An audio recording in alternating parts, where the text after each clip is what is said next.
PM Modi ఇంకా అదానికి కొమ్ము కాస్తున్నాడా? మోడీ ఇంకా అదాని చెప్పినట్టే వింటున్నాడా? చూస్తుంటే అలాగే కనిపిస్తుంది. వాళ్ళిద్దరి అనుబంధం ఇప్పటిది కాదు. గుజరాత్లో పీఎం మోడీ సీఎంగా ఉన్నప్పటి నుంచి వాళ్ళిద్దరి అనుబంధం ఉంది. మోడీకి ఒక రకంగా మొదటి నుంచి అదానియే సపోర్ట్గా ఉన్నాడని అనేక వార్తల్లో చూసాం, అనేక ఇన్వెస్టిగేషన్స్లో కూడా చూసాం మనం. సో ఈ విషయం మీద, వీళ్ళిద్దరి అనుబంధం మీద ఎప్పుడు కూడా ప్రతిపక్షాలు విమర్శ చేస్తూనే ఉన్నా మోడీ మాత్రం ఏమాత్రం వెనక్కి తగ్గడు. తన మిత్రుడి కోసం ఏం చేయడానికైనా ప్రభుత్వాన్ని, ప్రభుత్వ ఆస్తుల్ని తాకట్టు పెట్టడానికి కూడా వెనుకాడాడు. సో ఈ విధంగా ఇప్పటిదాకా ఆయన చేసుకుంటూ వచ్చాడు. సో ఇప్పుడు కూడా అలాగే అదానికి కొమ్ము కాస్తూ మరొక పని చేశాడనమాట. సో ఇది ఎలా ఉందంటే, ప్రభుత్వ వ్యవస్థల్ని ఎలాగైతే సిబిఐని, ఈడీని వాడుకుంటూ ప్రతిపక్షాల నాయకుల మీద, ప్రభుత్వాన్ని ప్రశ్నించిన వాళ్ళ మీద, అలాగే జర్నలిస్టుల మీద, వీళ్ళందరి మీద ఎలాగైతే ఈ సిబిఐని, ఈడీని ఉపయోగించి దాడులు చేయించి వాళ్ళని ఇబ్బంది పెడతాడో, వాళ్ళ మీద కేసులు పెట్టి ఇబ్బంది గురి చేస్తుందో ఈ బీజేపీ ప్రభుత్వం, అలాగే ఇలాంటి చర్య మరొకటి చేశారనమాట. ఇది ఇంకా దారుణమైన చర్య. ఎందుకంటే దేశంలో కొన్ని వ్యవస్థలు దెబ్బతింటున్నప్పుడు, లేదా ప్రభుత్వం చేతుల్లోకి కొన్ని వ్యవస్థలు, స్వతంత్ర వ్యవస్థలు వెళ్ళినప్పుడు రియాక్ట్ అయ్యే కొన్ని సంస్థలు ఉంటాయి. అవి ఎన్జిఓస్ కావచ్చు, అలాగే జర్నలిస్టులు కావచ్చు, పత్రికలు కావచ్చు. ఇలా రియాక్ట్ అయిన వాటి మీద యాక్షన్ తీసుకొని వాటిని తొక్కి పట్టేయడం అనేది ఈ మన పిఎం గారి స్టైల్. గత 10 ఏళ్లలో అదే చూసాం, ఇప్పుడు కూడా అదే మొదలైంది. నిజానికి ఇంతకు ముందంటే ఆయనకి 300 పైచీలకు సీట్లు ఉండటము, ఆయన ఏది చెప్తే అది నడిచింది అనుకున్నాం. ఎందుకంటే ఆయనకు సొంతంగా ప్రభుత్వాన్ని ఏర్పాటు చేసినప్పుడు ఎవరి మాట వినాల్సిన పని లేదు, అదొక తరహాలో ముక్కుసూటిగా వెళ్ళిపోయాడు.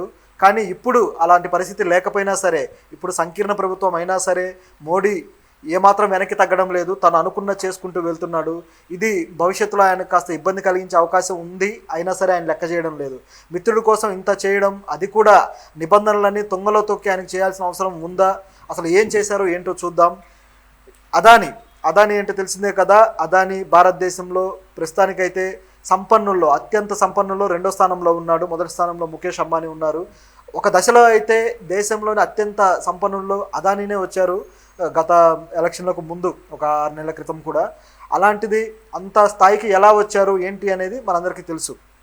దేశంలో ఏ సంస్థ ఉన్నా సరే, ఏ ప్రాజెక్టు ఉన్నా సరే, ఏ పోర్టులు కావచ్చు, ఎయిర్పోర్ట్లు కావచ్చు, ఏదైనా సరే అదానీ కంపెనీలకు కట్టబెట్టడం అనేది బీజేపీ పందా. వీళ్ళు ఇప్పటిదాకా అలాగే చేసుకుంటూ వచ్చారు. అనేక పోర్టులు వాళ్ళకి అప్పచెప్పారు. అలాగే ఇక్కడ కూడా బొగ్గు గనులు కావచ్చు, అలాగే గుజరాత్లో అనేక ప్రాజెక్టులు కావచ్చు, అన్నీ కూడా అదానికి అప్పచెప్తూ వస్తున్నారు. ఆయన కాంపిటీషన్ అనేది లేకుండా అదాని సంపాదించుకుంటూ వెళ్ళిపోతున్నాడు. అయితే ఈ విషయంలో గతంలో ఏం జరిగిందంటే, ఒక సంస్థ దీని మీద ఇన్వెస్టిగేట్ చేసి ఆయన స్టాక్ మార్కెట్ అక్రమాలు, అనేక సంస్థల అక్రమాలు జరిగాయని చెప్పేసి హిండెన్బర్గ్ అనే ఒక ఎకానమీని విశ్లేషించే సంస్థ ఒకటి మొత్తం రిపోర్ట్ తయారు చేసి బయటపెట్టడం జరిగింది. అది పెద్ద దుమారమే రేపింది. అంత దుమారం రేపిన తర్వాత దాన్ని ఖండిస్తూ అనేక పొలిటీషియన్లు, బీజేపీ గవర్నమెంట్లో ఉన్న లీడర్లు కావచ్చు, అలాగే బయట నుంచి కూడా బీజేపీ మద్దతు ఇచ్చే వాళ్ళు కావచ్చు, వీళ్ళందరూ మాట్లాడడం జరిగింది. సో కంగనా రనౌత్ లాంటి వాళ్ళు, ఇప్పుడంటే ఆమె పార్టీలో ఉంది, ఇంతకుముందు లేదు కాబట్టి. సో వీళ్ళంతా కూడా కావాలని, అంటే బీజేపీ వాళ్ళని అలా ఒత్తిడి చేసి మాట్లాడేలా చేసింది. ఈ సంస్థ సరైంది కాదు, ఈ సంస్థ ఆరోపణలు తప్పు, అది ఇది అంటూ. అలాగే దీని మీద ఏమాత్రం సిబిఐ కానీ, ఈడీ దాడులు కానీ జరగలేదు ఈ రిపోర్టును ఆధారం చేసుకొని. ఎందుకంటే తమకు కావాల్సిన వాడు తమ దోస్తు, తమ మిత్రుడు కాబట్టి ఆయన మీద ఎన్ని ఆరోపణలు వచ్చినా కనీసం ఈగ కూడా వాళ్ళనివ్వరు. అదే ప్రతిపక్షాల వ్యక్తులైతే, లేదంటే జర్నలిస్టులు మరొకరు అయితే మాత్రం వాళ్ళ మీద దాడులు చేయడం అనేది ఈ బీజేపీ వాళ్ళ స్టైల్ అనమాట. ఇదిలా ఉండగా ప్రస్తుతం ఏం జరిగింది అంటే, ఇలాంటిదే హిండెన్బర్గ్ లాంటిదే మరొక చర్య జరిగిందనమాట. అదేంటంటే, ఒక ఎన్జిఓ, స్వచ్ఛంద సంస్థ ఒకటి ఉంది. ఆ సంస్థ ఈ పర్యావరణానికి సంబంధించి, అలాగే ఆర్థిక అసమానతలకు సంబంధించి, వీటికి సంబంధించిన ఒక ఇన్వెస్టిగేషన్ ఆర్ ఒక విశ్లేషణలు చేసే సంస్థ. ఈ సంస్థ ఏం చేస్తుందంటే, అనేక రిపోర్ట్స్ కలెక్ట్ చేసుకొని ఏం జరుగుతుంది ప్రస్తుతం, ఈ సంస్థలు కావచ్చు, ఇవి చేస్తున్న కార్యకలాపాలు ఎక్కడెక్కడ ఎలాంటి కార్యకలాపాలు జరుగుతున్నాయి, ఈ పరిశ్రమలు, భారీ పరిశ్రమలు, వీటికి సంబంధించి కాలుష్యం ఎలా ఉంది, ఇవి ఎలాంటి కాలుష్యాన్ని విడుదల చేస్తున్నాయి, ఇది ఎంత ప్రమాదకరము, ఇలాంటివన్నీ కూడా అది సేకరించి ఒక విశ్లేషించి రిపోర్ట్ తయారు చేస్తుంది అనమాట. ఆ సంస్థ పేరు వచ్చేసి సెంటర్ ఫర్ ఫైనాన్షియల్ అకౌంటబిలిటీ అనే సంస్థ. ఆ సంస్థ వచ్చేసి అంతర్జాతీయ ఆర్థిక, అలాగే పర్యావరణ, అలాగే మానవాభివృద్ధి, మానవ హక్కులు, ఇలాంటి అనేక విషయాలను తీసుకొని అధ్యయనం చేసి దానికి సంబంధించిన రిపోర్ట్లు ఇస్తుంది అనమాట. ఇలా ఇచ్చే రిపోర్టులు బట్టి, అంటే అక్కడ అనేక విషయాలు క్యాల్కులేట్ చేయొచ్చు. అంటే ఈ పర్యావరణం ఏ విధంగా దెబ్బతింటుందని కావచ్చు, అలాగే ఆర్థిక పరమైన విషయాల్లో ఎకానమీ రేట్, గ్రోత్ రేట్ ఎలా ఉంది అని కావచ్చు, ఇలాంటి అనేక విషయాల్ని మనం అర్థం చేసుకోవడానికి అనుకూలంగా ఉంటుంది. అంటే ప్రభుత్వం ఒక విషయాలు చెప్తూ ఉంటుంది. ఇప్పుడు ఆర్థికంగా ఎకానమీ రేట్ మేము బాగా పెంచుతున్నాము అని చెప్పేసి, అద్భుతంగా పెరుగుతుందని చెప్పేసి. కానీ ప్రభుత్వం ఏంటంటే ఎప్పుడు కూడా వాళ్ళ గొప్పదనం చెప్పుకోవడానికి ప్రయత్నిస్తారు కాబట్టి వాళ్ళు చెప్పే ఎకానమీ రేట్లు, వాళ్ళు చెప్పే పర్యావరణ పరిరక్షణలు అన్నీ నమ్మే పరిస్థితుల్లో ఉండవు. ఎందుకంటే వాళ్ళకు ఇష్టమైన వ్యక్తులకి, వాళ్ళ అనుయాయులకి అన్నీ ఇచ్చుకుంటారు కాబట్టి. సో దీన్ని కొలవడం అనేది ప్రభుత్వం పద్ధతిలో ఒకలా ఉంటుంది, ప్రైవేటు సంస్థల పద్ధతిలో మరొకలా ఉంటుంది.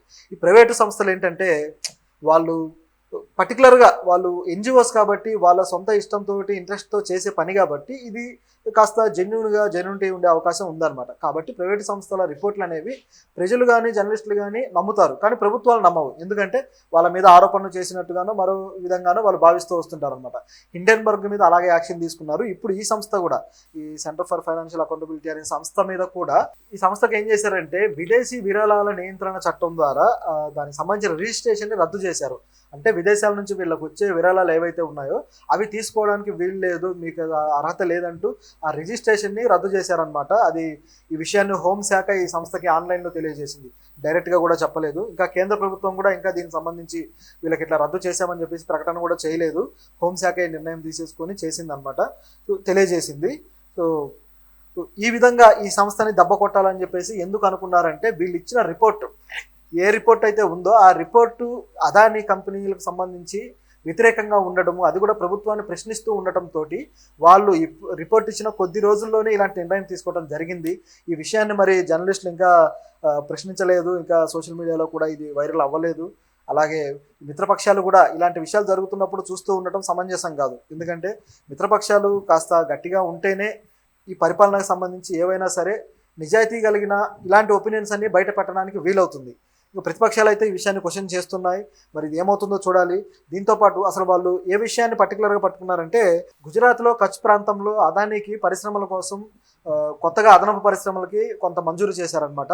సో ఇట్లా అదనపు ప్రాజెక్టులు మంజూరు చేయడం వల్ల వాటి వల్ల జరిగే పర్యావరణ నష్టం ఏదైతే ఉందో, పర్యావరణానికి సంబంధించి ఏదైతే కాలుష్యం కావచ్చు ఇవి నష్టపోతాయని చెప్పేసి వీళ్ళు రిపోర్ట్ తయారు చేయడం జరిగింది.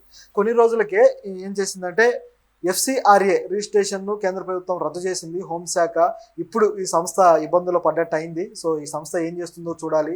ఇక మరికొన్ని రిపోర్టులు కూడా వీళ్ళు కలెక్ట్ చేసిన ప్రయత్నంలో ఉన్నారు. మరి ఆ ప్రయత్నం వీళ్ళు ఆపేస్తారా లేదా ప్రభుత్వంతో కాళ్ళబేరానికి వెళ్తారా ఏంటో తెలీదు.